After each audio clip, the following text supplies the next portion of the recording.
Good morning, good afternoon, and good evening as the place you are in. Welcome to 22nd monthly. ببخشید این خط ما نمیدونم مشکلش چیه. 3244 2213. So welcome to 22nd monthly AFOMP webinar. 3244 2213. Dear participant, can you please mute yourself? There is a lot of background sound.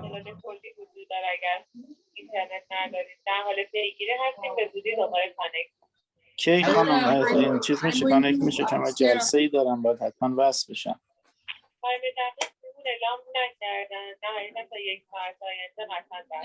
Hello participant, can you just please mute yourself? Sir, I'm going upstairs in the office and then I'll do it. Okay. So please welcome to 22nd monthly webinar.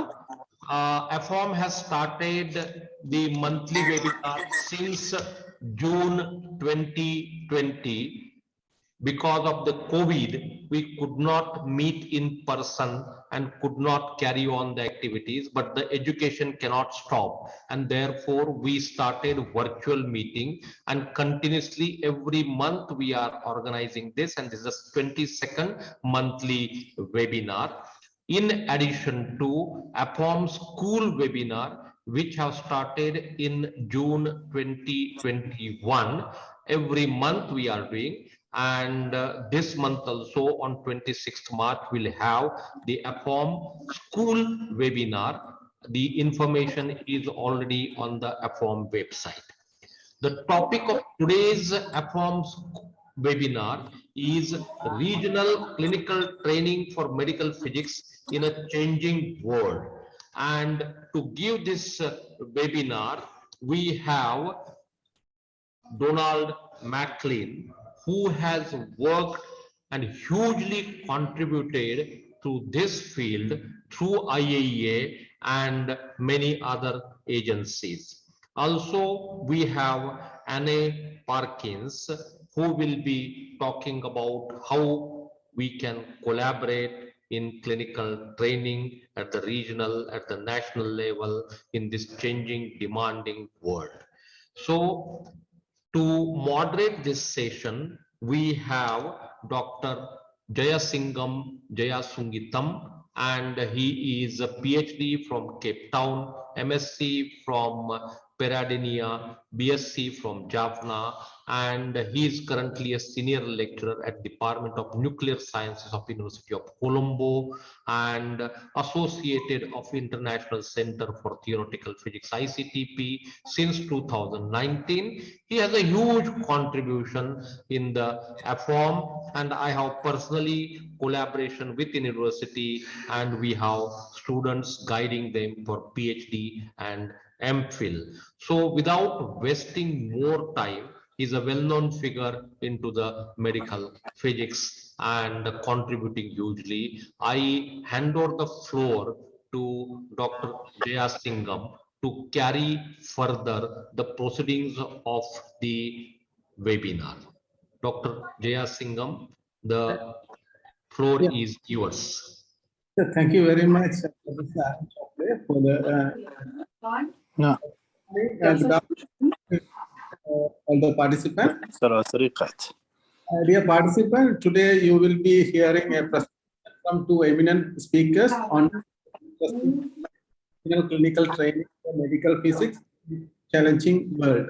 So before we get started, I wanted to take a few minutes of your time to introduce our first speaker, Dr. Donald Mclean. Dr. Donald Mclean is a principal medical physicist and expert in diagnostic radiology at Canberra Health Services. He provides regional care to more than 500,000 people, including diagnostic radiology, mammographic breast screening, and radiation oncology. As a medical physicist expert in diagnostic radiology, he involves the medical imaging quality of medical equipment used for cancer detection, patient radiation dose measurement, and related research, and general radiation safety aspect of practice.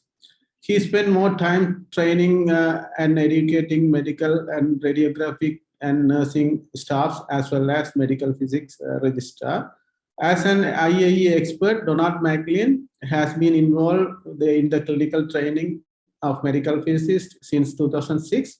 Further, as part of a regional project in Asian Pacific region, he was appointed to supervising the development of guidelines for clinical training of medical physicists working in radiation diagnostic, radiology, radiation oncology, and nuclear medicine. So this project coordinated experts from around the world. And 2014, the team developed a lean learning platform to assist with ongoing organizing courses and distributing resources. In 2018, a new project started to focus on training in developing countries. So, ladies and gentlemen, so we would like to, we would appreciate it if you would add your questions to the chat, and we will able to answer some of them at the end of each presentation. So please keep your mic mute. So now I would like to welcome first presenter to deliver the presentation. All right, Dr. Donald Mclean. So now the platform is now yours. Please, thank you. Thank you very much, Dr. Jeyasugiththan. I'll just get my slides up. I'll share the screen.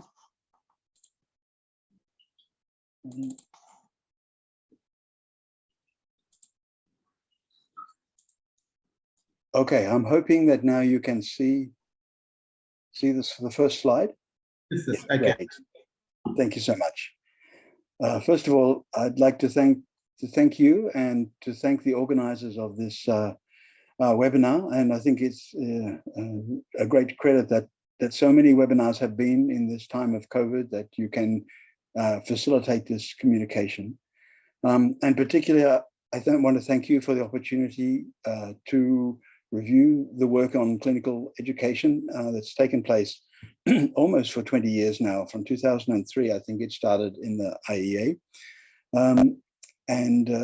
But I'd like to also make it clear that the work here that has been done through the IEA and otherwise is done by many, many people. I will not mention names except for one or two, because there are so many people involved in Australia and also international experts. But particularly, I'd like to pay tribute to the national people involved, the coordinators and the people working with them in the many countries that have been involved with clinical training, and some of them will be mentioned in the talk. And my heartfelt thanks that I've had a chance to communicate with you people, and for the work that has come as a result of that. So for this talk, I want to break it into three sections. First of all, just a quick look at the region, the diversity of the region, then look at clinical training in medical physics, and finally, some comments on the changing world that we find ourselves in relating to this education. So if we look at the region, these are the countries that the IEA utilizes with the RCA project. And I realize that AFOMP, there are a few extra countries as well, but I think you get the general concept of the spread of activities that have been involved in the IEA project. And there are a number of regions in the world in the IEA talk, but this slide here looks at Asia compared to others. So Europe is also highlighted there. And of course, the population of Asia is so much bigger than any other region in the world. But also there is a rich diversity within Asia, which also presents challenges, which maybe is not as present in some other regions of the world. And I'm referring, of course, to population, the diversity from a country with a couple of million people to the two biggest countries in the world, for example, which are also in the region. The languages, and both written and spoken, are quite distinct. And of course, this can present communication problems. There are very different cultures that need to be overcome. And also the technical development of different countries is vastly different. So we have a very, I guess Australia, we are included in the IEA program, but the Asian region here is a very diverse nation. So here's just some examples. Here we have a picture of the 2 medical physicists in Laos. They have a very small workforce. They have no training institutions, no supervisors. So it's a very difficult area for them to emerge from. I also want to mention, just in passing, but it's very important, I think, the rival professions that are encountered in many areas. And in order to live with our colleagues, our technologists, radiographers, even our medical people, various strategies or various approaches have been tried, and they are country specific, and also very important that we recognize these difficulties that many of us are facing in this respect. We also have the issues of administration, medical administration, not recognizing the work of the physicist, which of course is another difficulty, not the case everywhere. And also the situation with very large populations, where there may be a large part of the population which is hasn't got the access to the high standard of medical care that we enjoy in our cities typically. And so this adds complexity and diversity to the region which we are trying to serve with medical physics. So we can look and find a summary and draw some generalizations. There are shortages of equipment and medical professionals, doctors, etc., in some places, many places. Particularly, we have shortages of clinically trained medical physicists, and this can make the viability of academic institutions specific for medical physics masters and PhD programs difficult to run. We have difficulty with clinical training opportunities. Maybe there are not good supervision staff available in some aspects. And of course, continuous education, although this has improved, I believe, since COVID and e-learning has occurred. And we also have the often voiced lack of recognition of the role of medical physicists. This results in a lack of knowledge of radiation safety standards, and also the low professional profile can be detrimental to the development of our profession, allowing us to give expression to services which can aid the patient in many ways.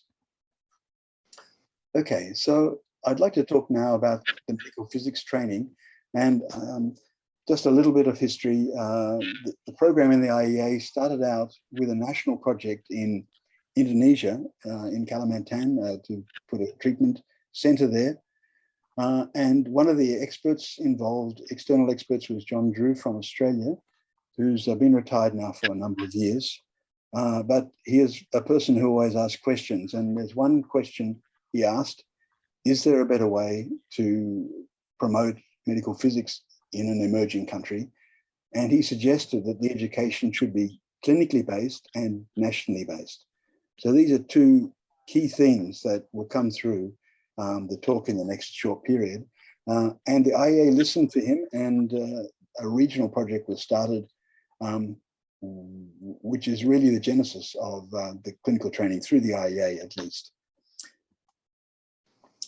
In 2006, you had the World Congress in Seoul, and the IEA put forward their model for training for medical physics, which maybe some of the words have changed, but in principle, there have not been many changes in this. So the first one was to have a good academic foundation. This talk, I won't talk about academic education, except I want to say that I believe that the presence of a MSc program for medical physics in a country is a really important step. The IEA took a lot of care a number of decades ago in India and Philippines and other places to support clinical training, to support academic training in medical physics. And while it can't be done everywhere, for instance, Singapore has tried hard to do academic education, but there's just not the critical mass there to make that work. But in countries which do have this, this academic background, it seems that medical physics can move forward much more easily. So I really strongly commend the work of those of you in the audience and others who are involved in the academic education side. But the area we want to focus on today is, in fact, the clinical education. And again, John Drew was the lead country coordinator for the first project, and Prinath Dayas, some of you may know him from Sri Lanka, is also in the picture here. John explained to us that in order to have a clinically competent medical physicist and to create a training guide for this, we need to be able to define the roles and responsibilities of the medical physicist. And then these would be grouped into modules, and that for each module, we should then identify the knowledge components or competencies and the skills competencies involved with that. Okay, this slide here is from John, and it's a key slide for me. He's then unraveling what he believes that means, that previous slide means. It means firstly that we should be technically competent. That is, that we need to know all the technical aspects of our specialty, which I think goes without saying. But it should also be mentioned that technologists and radiographers are also technically competent, and many medical people are also technically competent. We need some distinguishing factor to make us medical physicists. And John put forward the thesis that that is professional competency. And these ideas came from IPEM from the UK. And I'll just read these out here, that a medical physicist who is professionally competent can define a problem and formulate strategies to solve it, can interpret novel and non-standard data, make value judgments in unfamiliar situations, communicate scientific advice clearly and accurately to others, recognize false situations and take suitable corrective action, and appreciate the limitations of their knowledge. So it is these areas that in Australia, for example, when we do our final assessment of a registrar or resident, these are the values that we look for to see if they are actually professionally competent. Of course, we expect technical competence as well. And this is quite a nice little graphic from the Philippines, which sort of shows you the many aspects, the multifaceted aspects of being a medical physicist. Of course, not everyone does all these things, but some do some areas, some do other areas. And it's quite a nice little reminder of the complexity of medical physics as we practice it. What has been established, I believe, in the last 20 years is a strong foundation for clinical training in medical physics. Firstly, we have the International Labour Organization, which has recognized medical physics as a profession. And this has been translated then into the basic safety standards, which specifically nominates our responsibilities in radiation safety. So this is a very good step forward. We can point to that when we talk to our regulator and say, this is the work of the medical physicists. These are the things we are responsible for. These are the things we need to supervise and so forth. So this is a great foundation for us, along with, of course, the Human Health Series 25, which details these aspects quite considerably as well. So a clinical training guide was done. This is the first one in radiation oncology. It has a number of aspects to it. One is the guide itself, which divides our responsibilities up into modules. And the next part is the clinical supervisor's handbook for the supervisor. And there's an assessment guide there. I'd like to just spend a few moments to talk about assessment. We were very fortunate to have Brian Thomas on our panel from Australia. A number of you, I'm sure, have worked with Brian. And when in the early stages, we weren't sure of how to assess clinical competencies, of how to assess learning in the clinical environment, put it that way.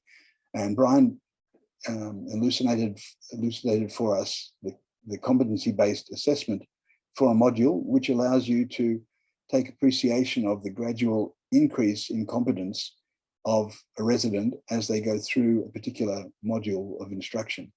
So this idea, will not have time to look at it any further, but just to say that from this, Australia adopted this approach, and I believe it's been adopted in many countries as a way of assessment for clinical training.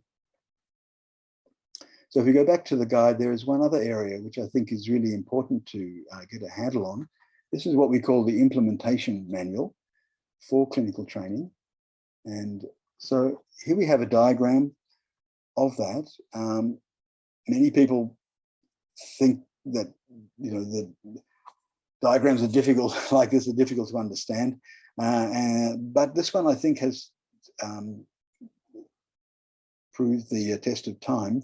Here we have, I'll just go through it here. Here we have the external coordinator. This was Brian Thomas. He would lend assistance to countries that had never done clinical training before. And so he would explain different aspects and help them through their implementation of the clinical training program. And this section here are the manuals and guides which we've just spoken about. Now here we have, this is essentially the hospital here. This is the clinical department. Here's the resident. Here's the clinical supervisor. Now the supervisor is there to oversee the progress of the resident, to explain things to them, to assess their progress through the clinical competency-based assessment and so forth. And so this looks like a nice, tidy package. It's quite possible that a medical physicist working here may not be appreciative of all of this here. So what is all of this here? This is the administrative overhead that's necessary for a program to work on a national basis. It's a bit like a university. You have the lecturers, you have the students, you have the lecture theatre, but there are other buildings in the university which house all the administrative staff that do enrolment and payments and all the other things that make a university work. And it's similar in clinical training. So here we have the National Program Coordinator. Now this person will oversee what's happening in one hospital, but also the next hospital and then the next hospital. So we have multiple hospitals here going out that the clinical program coordinator or the national program coordinator would look after. We have a national steering committee.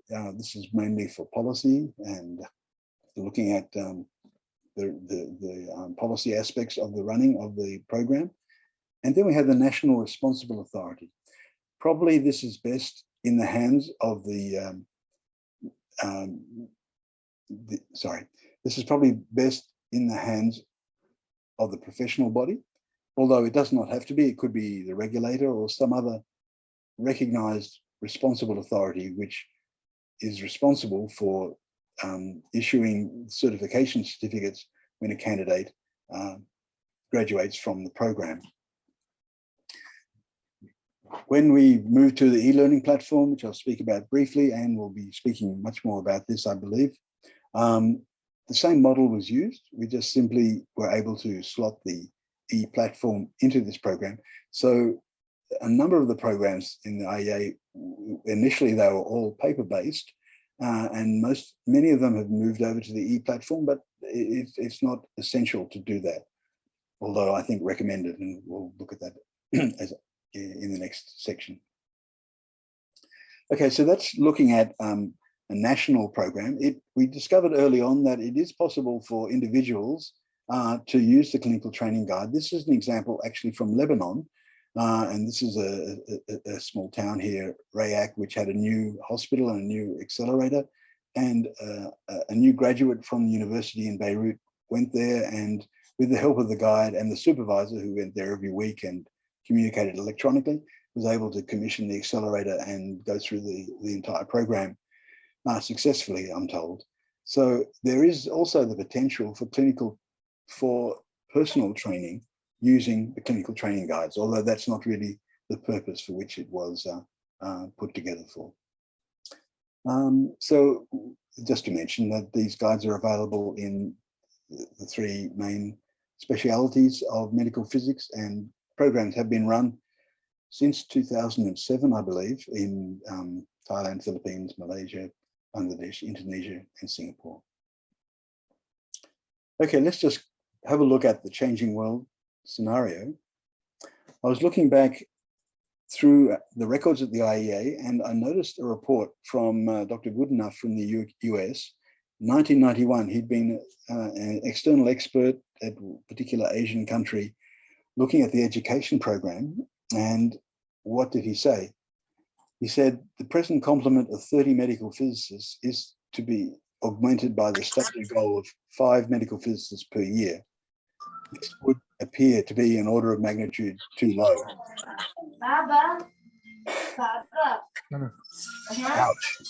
Okay, so it's hard enough. It's hard enough to create 5 new medical physicists, but then to be told that you need 50 is severe, I guess. But this was a problem that we felt after about 4 or 5 years in the program, that we initially there were like 70 or 80 people who'd gone through the program, which is okay, that's good, I guess. But we started to become aware that the need was much greater. And so Brian Thomas spearheaded a survey to look at the equipment and the medical physicists used in the 16 or 17 countries involved in the project. He had a very unusual approach, which I think you may agree is very useful. He looked at cancer incidence in each of the countries, and even that in its own is quite interesting here. The calculated cancer incidence per million, it varies significantly. Here we have the first 3 alphabetical countries. It varies very significantly, which is interesting in its own right. Then he looked at the number of cancer centers, the number of units specifically, etc. And the analysis then went through to show us the number of current ROMPs, or radiation oncology medical physicists, divided by the number that would be needed to treat all of the patients in a way that is sort of internationally recognized for the existing equipment, and found that in Australia things weren't too bad, and other countries, by international standards, perhaps some staff shortages. But more interestingly, if there were enough equipment to address the need as given by the cancer index, the cancer incidence, the number of medical physicists needed starts very rapidly to become very big numbers. So this sort of jolted us a little bit to think, what can we do to try and address this situation? Then more recently, we heard at some of our national meetings with the IEA projects, countries reporting an accelerated growth in infrastructure in high-tech medicine. In other words, the Philippines was the one that came to mind. Countries were addressing this shortfall, if you like, of treatment units, and were installing radiotherapy and also diagnostic radiology, nuclear medicine centers. But you can see this then starts to put a big pressure on the available medical physicists. So we came to the conclusion that we're in a situation where infrastructure is going ahead, and in many cases, the number of medical physicists available is not sufficient to assist. So this is really, I think, the main problem that we have in the region in terms of medical physics education, but very difficult to address.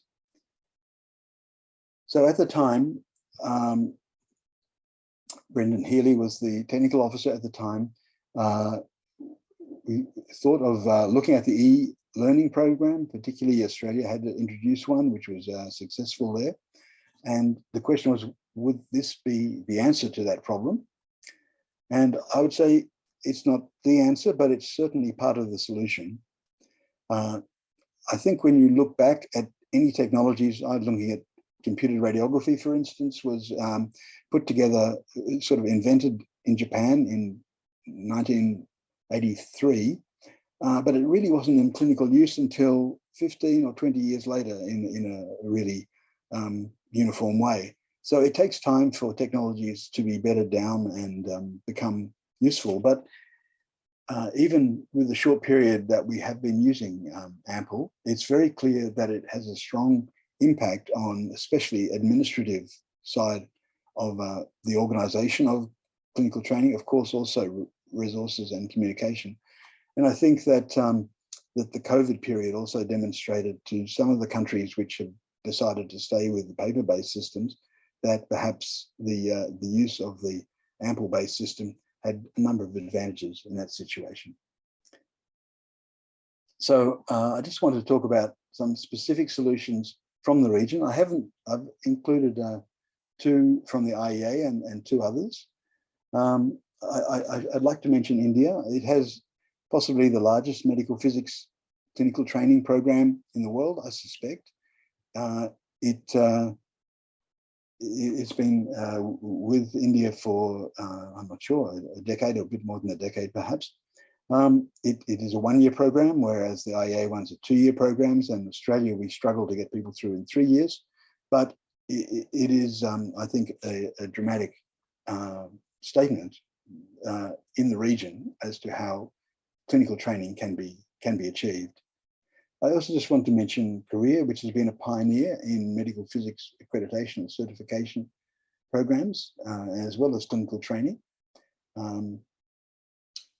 Indonesia, I have a slide here that I'm going to show in a moment. It has a very unique approach to clinical training, and I think it deserves, and it has received quite a lot of attention from the region as well. It has a dual level approach. And of course, Thailand is a model country when it comes to regional support to its neighbours, particularly those in the developing areas that are around Thailand. So I have this slide from Supri. I hope he is happy with me just mentioning some of these points here. Here we have the clinically qualified medical physics line, and this results from a master's in medical physics and a specified clinical training program. I think they're using the IEA program for all their modalities, for all their specialities. And importantly, this is recognized by the Ministry of Health and also by the regulator. So here's a great impetus behind him being officially recognized by the 2 important bodies in that country. And then there's the second line of a much larger cohort of people. They are called associate medical physicists. They have a bachelor's degree. They also have professional training from 6 to 12 months. There are pathways that they can graduate from that into the qualified, clinically qualified medical physics line. And I think this method has been looked at by other countries as one where there is a very large population and a small but growing number of qualified medical physicists in that country. And we've seen the work done in Thailand, where Thailand has attracted candidates from their neighboring countries to come to do the MSc program or to start some form of clinical training through fellowships or a number of different approaches. But the ingenious side of it is that those people then go back and, taking the AMPL software, they are able to continue their clinical training under the supervision of a supervisor from Thailand, typically. So this has been a wonderful initiative and has shown how clinical training can be encouraged, particularly in developing countries. And also I should mention the ICTP in Italy has also been very helpful to assist with MSc training for countries that do not have their own MSc programs. So in summary, although the regional diversity of medical physics environments in the Asian region is broad, the roles and attributes of the medical physicist are well defined as a basis for training.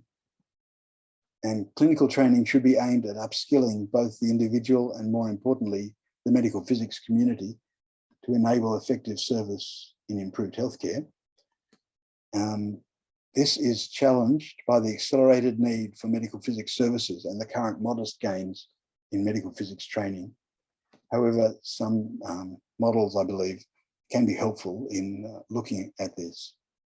So I just want to finish out up with a shout out to colleagues here. Here are the women in medical physics. These ladies here, some of course are now retired, have spearheaded a lot of the work, particularly in Southeast Asia, but in Asia in general as well. So I applaud the work that they have been doing. And just as a finish up, this is a slide from the Philippines. It says, if you want to make your profession prominent, you need to be able to explain your profession. Tadi kan kita udah bilang ya, kita baru bahas. You need to be able to explain your profession in 5 minutes. And then we had a response. What about 1 minute? Saves lives, money, institutions, and the careers of others. On that note, I'd like to thank you very much for your attention. Thank you. Well, thank you very much, Dr. Donald Mclean, for your informative and interesting talk. So, all right, now, ladies and gentlemen, now we come to the question and answer session. So, I think there's one question from Amin. Yeah, he asked about that. So he need our contact details because he wanted to start a training program in their own country. So also he asked another question. So also, does the national program coordinator have to be the National Atomic Energy Agency representative for the country, or any National Medical Physics Board or society can initiate the training program? Okay, thank you very much for that question. What I found is I think in a way someone in my position needs to turn the question back. Really, these are national training programs, and so these kind of answers should come from within the country. Okay, so there's no stipulation as to who should take these roles. Really, it is a matter for the country to agree on the national authority, whether it's going to be the professional body or whether it's going to be the regulator or the Atomic Energy Agency. And then from that, they should form the steering committee. And then this is where a lot of the decisions should be made as to how the program should be organized. And I think it's really important that you're asking these questions, because I think it's important that you get off to a good solid start and everyone is comfortable with the arrangements. And also it might not hurt to contact some of the countries with similar cultures and backgrounds to see how they have done it in their own country. Okay, thank you very much. So I have one question that in some development country, we don't have any master degree program. So the graduate with limited education in medical physics, they are appointing as junior medical physicists. So then they are expected to acquire their knowledge of medical physics during the job or while doing their job. So are there any guidelines for self-learning or anything? Yeah, we had hoped that it would be possible for external supervision, but we haven't found this fully successful. I would say it's been quite difficult to find a supervisor. I think it can work when the people know each other, but just cold, it's not so easy. I think there is some hope there. I think you can apply to the ICTP in Vienna that is associated with the IEA, or maybe it can be done independently. And I know that in Nepal, for instance, and I think Myanmar, people have been successful in winning a scholarship to go there. And this way they get a full, good training in that aspect. I also know that some of the local places, like in Malaysia, that they have accepted people from other places. I realize that this costs money and so forth. I mean, each case is specific, I think. There was a case in Laos, for instance, when the hospital was run by an international contractor, and they actually paid for training in Bangkok because they could understand the importance and the benefit they would get from that. So it is not an easy area. I'm not going to pretend it's an easy area, but there are examples where it has been successful. Okay, thank you very much. So the last question from Mary, John. So are there any programs which enable the medical physicist to be a more active or important clinical player in the current clinical medical scenario? Well, I guess you're more important if you're more useful, right? And certainly, like that example in Lebanon of someone doing self-study, with the help of a supervisor in that case, this can certainly happen. We have examples from quite some time ago in Vietnam of people who have downloaded the program and is set to doing it privately. I think it's always better if you can find a supervisor as well. But ultimately, the recognition of your work really depends on the national situation and what the national body is prepared to accept. Yeah. Okay, thank you very much, Dr. Again. Dr. Thank you. I think now we can move to the other session. So let me share the link. So now moving to introduce next speaker who will be speaking to us on the same topic with different aspects. So I welcome Anne Perkins. Is an experienced clinical radiation oncology medical physicist. So working since 1987. She is currently working at Icon Cancer Care Australia in Melbourne. Further, she has a strong interest in clinical training for medical physicists, including 2 years as a radiotherapy medical physics training coordinator, and more than 10 years as an examiner for ACP-SEM.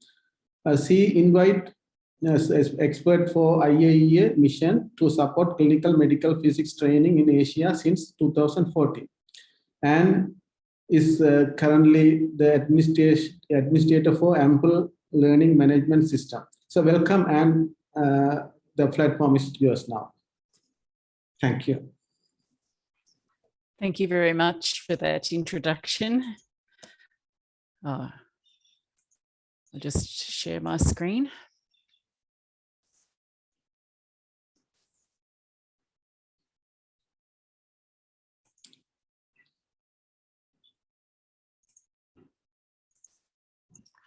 Are you able to see the slides? Yeah, we can see. It's visible, yeah. Great. Thank you. So I'm going to give a presentation now.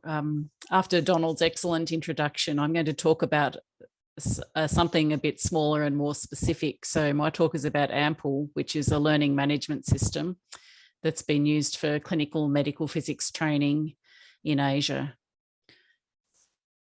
So the outline of my talk, just a brief introduction to what AMPLE is and how it is used from the point of view of a resident being trained in medical physics, also from a supervisor and a national program coordinator's point of view.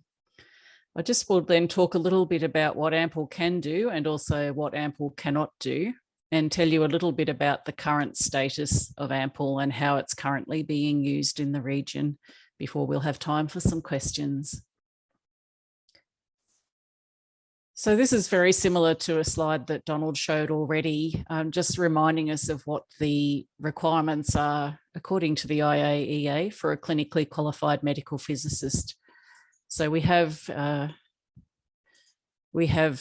postgraduate education in medical physics, so a master's degree or a PhD, and then we have a period of structured clinical training for about 2 years. And putting those together with a final examination, the person will be a qualified medical physicist who then may be recognised by the national body. So when I'm talking about AMPLE, I'm talking about this part of the equation. So I'm talking about the structured clinical training, not about the academic component or the certification. So AMPLE stands for Advanced Medical Physics Learning Environment, and it's an online learning management system for clinical training based on the IAEA clinical training guides. And there are 3 parts to AMPLE. So it covers the 3 specialties: diagnostic radiology, nuclear medicine, and radiotherapy. And it's hosted by the IAEA on their e-learning website. So here are the clinical training guides. Show a slide. So AMPL is based very closely on these 3 clinical training guides for the 3 different disciplines. So the clinical training guides are competency-based, as Donald mentioned. They're modular in design and they are adaptable to suit the needs of individual countries and also adaptable to suit the entry level of residents. So you can recognise the prior experience of residents in the program. So when you log into AMPL, this is what it looks like. So you can see the 3 different specialties here: diagnostic radiology, nuclear medicine, and radiotherapy. And there's also a community hub, which is an area for communication and discussion. So what can you do in AMPL? So there's a few different things you can do. One of the main things is just learn about the requirements of the training program. So just like reading the paper-based clinical training guide, you can get all the same information in AMPL. You can find learning resources to help you with learning about each of the competencies. You can communicate with colleagues within your country and also within other countries who are participating in the program. If you're a resident, you can submit work into AMPL for your supervisor to assess. And if you're the supervisor, you can grade that work online. And all the participants in the program can review the progress of residents. So residents can review their own progress, supervisors can review the progress of their residents, and national program coordinators can review the progress of all the residents in their country. So here's what it looks like when I'm logging in now into the radiotherapy version of AMPL. So here is the first module, which is a clinical introduction. And within that module, there are 4 submodules covering different aspects of clinical introduction. And with each submodule, you can see an area where the resident can submit work. So if I look in more detail now at submodule 1.2, which is an introduction to radiation oncology.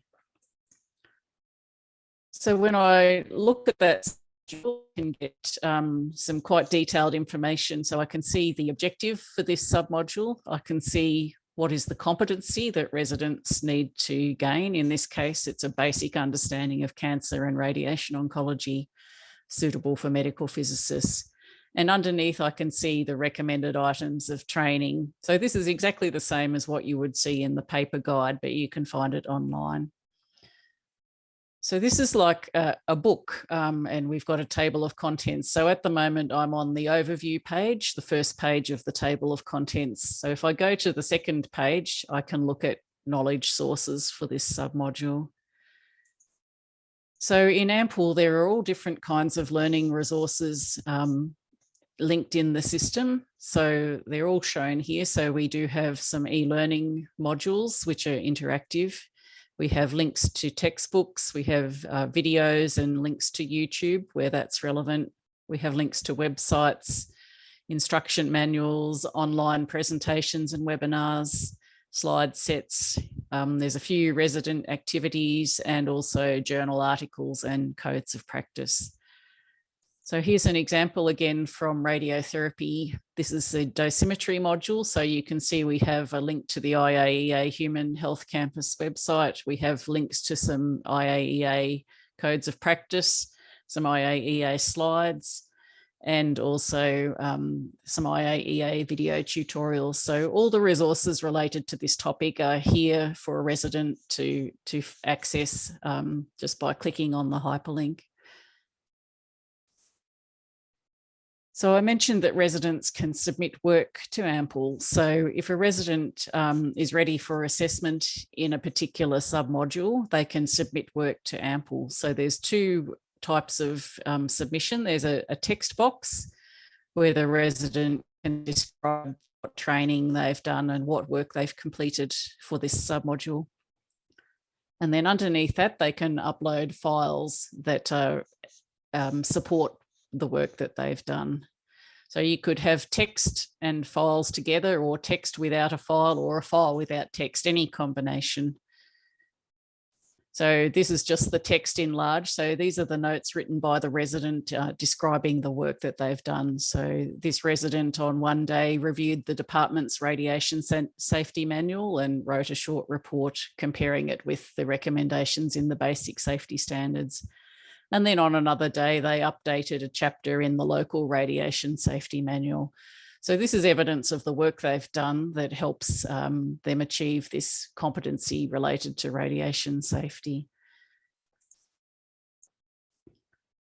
So after the resident has submitted work, the supervisor can grade the work online. So when the supervisor goes to grade, they see exactly the same as what the resident has entered. So here's the same information entered by the resident. The supervisor can read that, and they can download the files and review them.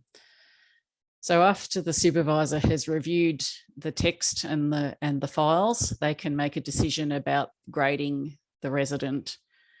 And it's just a matter of clicking on the appropriate grade. So for example, the resident demonstrates a basic understanding of the local QA program, or they demonstrate a good understanding, or they are capable of independent assessment of the requirements of radiation protection management. So the supervisor can weigh up all the evidence and select the appropriate grade for the resident. So it's likely that submission and grading may be repeated several times as resident progresses through training. So perhaps the first time the resident is assessed, they might be just a basic understanding, and then later on they may be a good understanding or an excellent understanding. So this is a natural part of clinical training.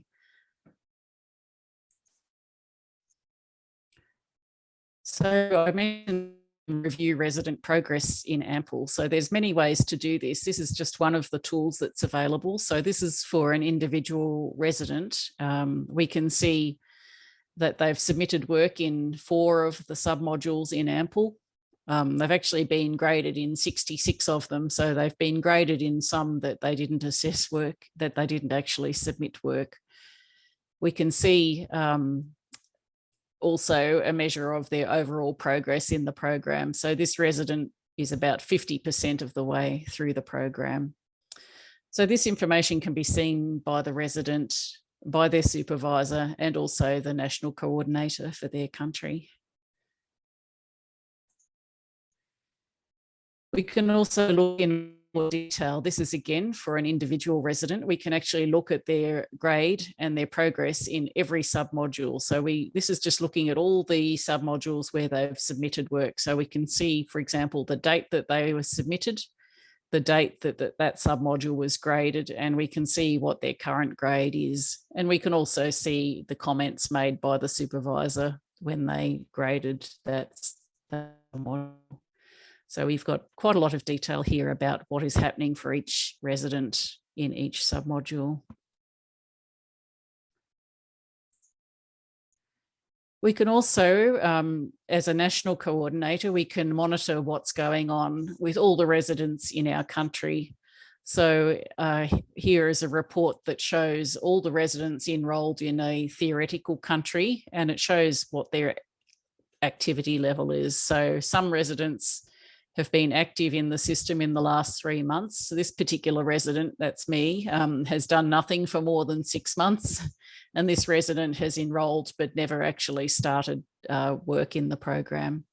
So this is very useful for a national program coordinator to see this information about how many residents are using the system. And if they're not active in the system, you could ask some questions why that might be.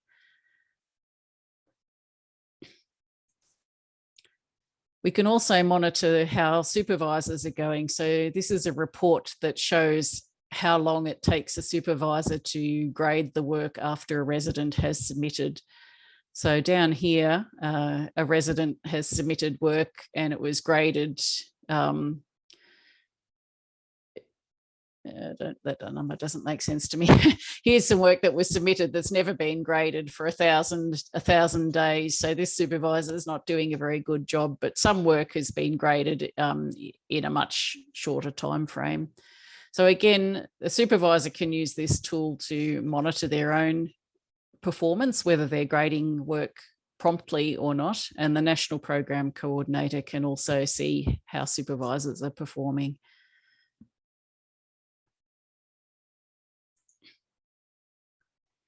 So how does AMPL help you if you want to use it? It's mainly an administrative tool, so it's a central place for storing training records, assessment, and feedback. And because it's online, it's accessible to everybody involved in training. So that includes the residents, their supervisors, and the national coordinator in the country. It's important to note that AMPL respects privacy, so a supervisor can only see their own residents and the national coordinators can only see residents from within their own country. AMPL is, as we mentioned, a structured clinical training system based on the IAEA clinical training guides. So using AMPL is really a great way to help standardise medical physics training and competency assessment for all countries that are participating in the program. And it does include tools for communication and collaboration, which can be helpful if a resident is isolated and can allow remote supervision to be done. Probably one of the most useful things in AMPL is all the learning resources that I showed you earlier. So we do have learning resources hyperlinked to each submodule, and it includes all the references in the paper clinical training guide, but also additional references. And because it's an electronic system, it can be updated more regularly. And this definitely saves time because you can benefit from using the resources that have been identified and developed by others. So what AMPL does and doesn't do, it's really a tool to help manage training and monitor training progress. So it doesn't actually do the training. It does not replace the practical training that you have to do in your hospital, and it doesn't replace the important relationship between the clinical supervisor and the resident. What we found is that to use AMPL properly does require quite a bit of commitment, both from the resident and the supervisor. So it's not difficult to use, but like any software, you do need to spend a little bit of time to learn how to use it. And I think our experience shows that AMPL or actually any learning management system is more effective if it's mandatory to use it. So if there's a national commitment to use AMPL in your country, then it will be more effective. So AMPL now, I think since 2017, and it's been used in quite a few different countries. And the countries I've listed here have residents who have successfully completed clinical training while using AMPL during their training. So not all these countries used every part of AMPL, but they've used some parts of AMPL. So Bangladesh, Indonesia, Thailand, Philippines. And as Donald mentioned, Thailand has included residents from other countries in their program. So this is a number of residents currently active in AMPL. So the numbers are actually quite small. So my definition of active here is residents who have submitted work to AMPL in the past year. So we currently have 3 active residents in China, 3 in Malaysia, 3 in Indonesia.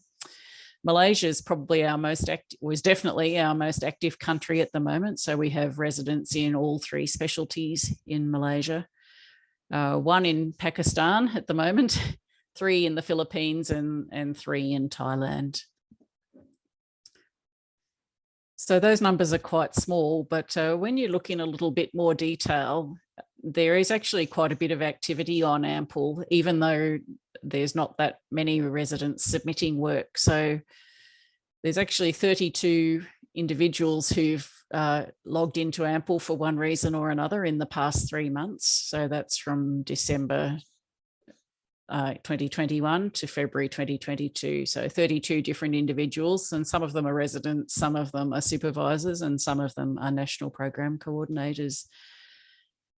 Many people have looked at the modules and the learning resources on AMPL, so 313 instances of that happening. 48 residents have submitted work 48 times, so to 48 different submodules, and 8 submissions have been graded.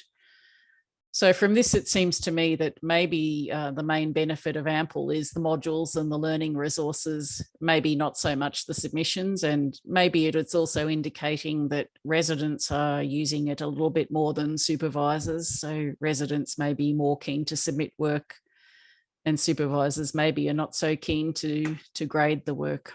I'm not sure really. So what is the future? So the project where AMPL was developed has now finished, and that it is not supported by that project any longer, but it is still being supported by the IAEA and still hosted on the e-learning website. There is still some ongoing update of learning resources by the AMPL editorial board, and we're still accepting enrolments into AMPL. So we have had some recent enrolments from Pakistan. That was about November last year, I think, and China about a year ago. So it's encouraging that countries are starting in clinical training.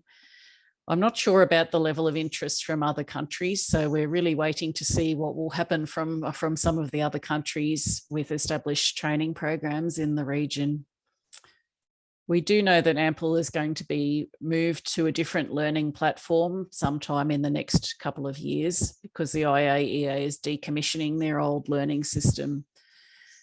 So we don't know exactly what that will mean, but it's unlikely that the content will change significantly. So we're just waiting to see really with that.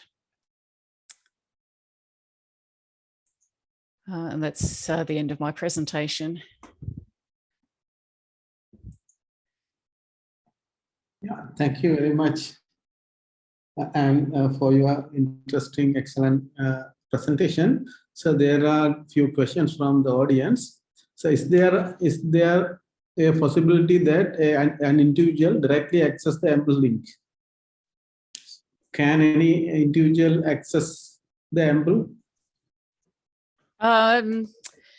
It's not, no, you have to actually enroll. So it's not, it's on the protected learning management system. So you have to apply to enroll.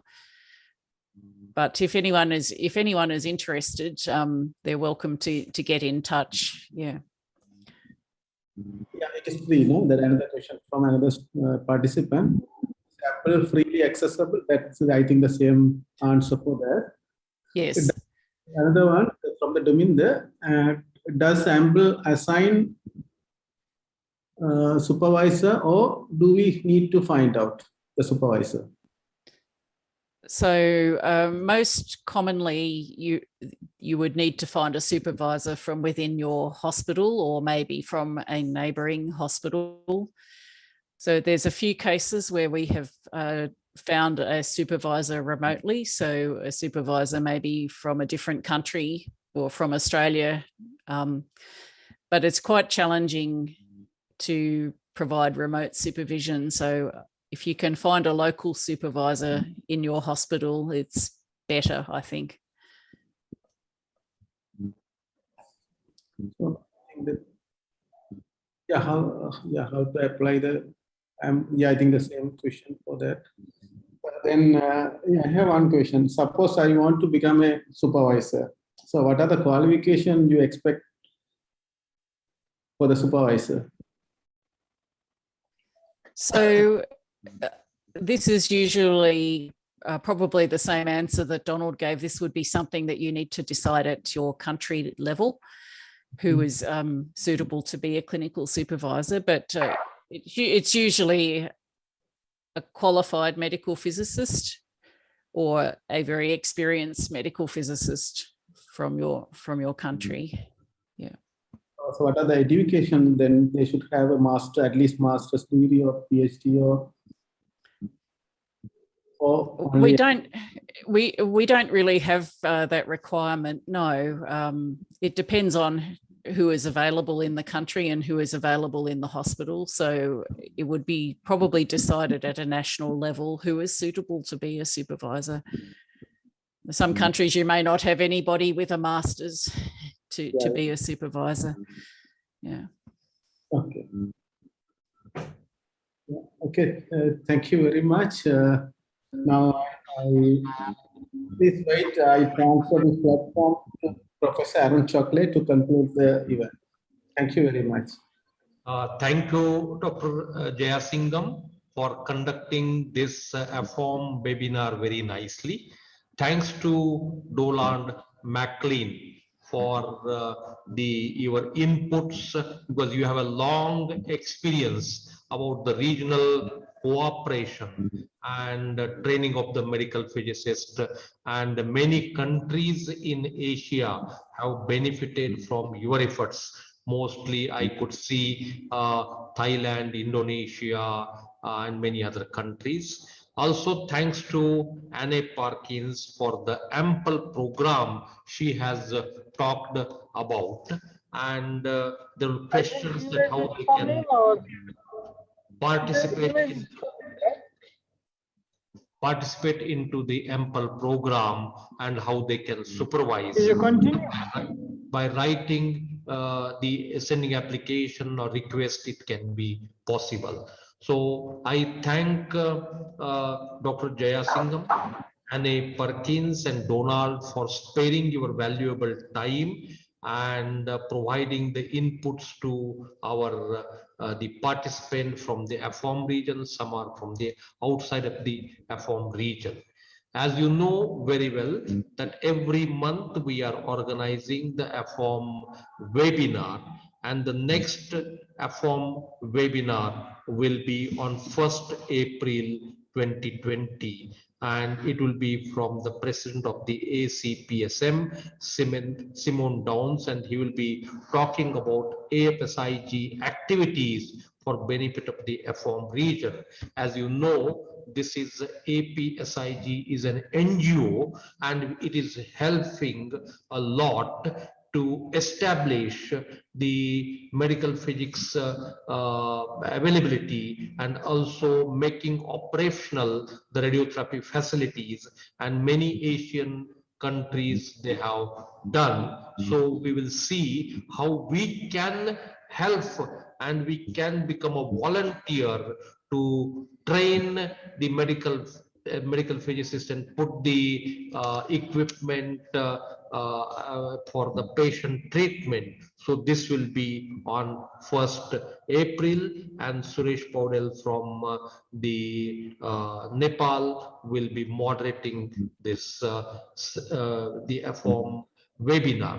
Then we have the AFOMP school webinar every month, and this year's third, and in total the 10th webinar, AFOMP school webinar, will be on 26th March 2022 from 6:30 a.m. GMT to 9:30 a.m. GMT, Saturday, and it will be moderated by me. The link for registration is already on the website, also will be communicated.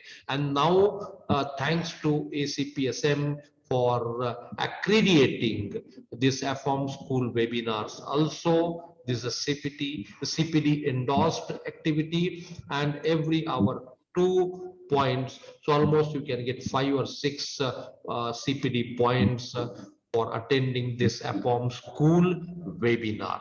And this will be given by Carmel Karuna, and very important topic is real world case studies in medical physics leadership, because not only you should be a good medical physicist, clinical medical physicist, but leadership qualities to develop, and that he will be talking about. And as you know, he has brought out the book also, Leadership and Challenges in Medical Physics Strategies and Robust Approach, and this is available online, or you can get orders of that thing. As you know, AFOMP organizes annual meetings called as the AOCMP, and 22nd Asia Oceania Congress on Medical Physics will be held in Taipei, Taiwan during December 10-12. Already website is functional. You can get further information. Also, you know that we have this World Congress, which is held triennially, but because of the COVID, this could not be held last year. This year it is being held in Singapore. Happy that we are having this World Congress in AFOMP region. This will be held during 12th to 17th June 2020 in a hybrid mode. If you cannot attend in person, you can participate online. The online registration fee are very limited, and also for the LMO and countries that there is a lot of reduction, and also abstract submission is still on, so you can try for these things. So with this information, I thanks once again for Dr. Jeyasugiththan for conducting this AFOMP webinar excellently, to Donna Mclean for sparing time, and live he gave a talk about the collaboration, how we can enhance this thing, and a Perkins for the ample program, how it is running, how freely it is available. So I think you will take advantage of all these things. The recording of this webinar will be available on the AFOMP website within 24 hours. If you missed this thing or you want to listen it again, you can get it from the AFOMP website. Also, thanks to our Chair ETC Jin Xians and Chair PRC Chai Hong for the cooperation and active participation. Dr. Rajni Verma for handling all these activities and putting a lot of efforts. Thanks to Dr.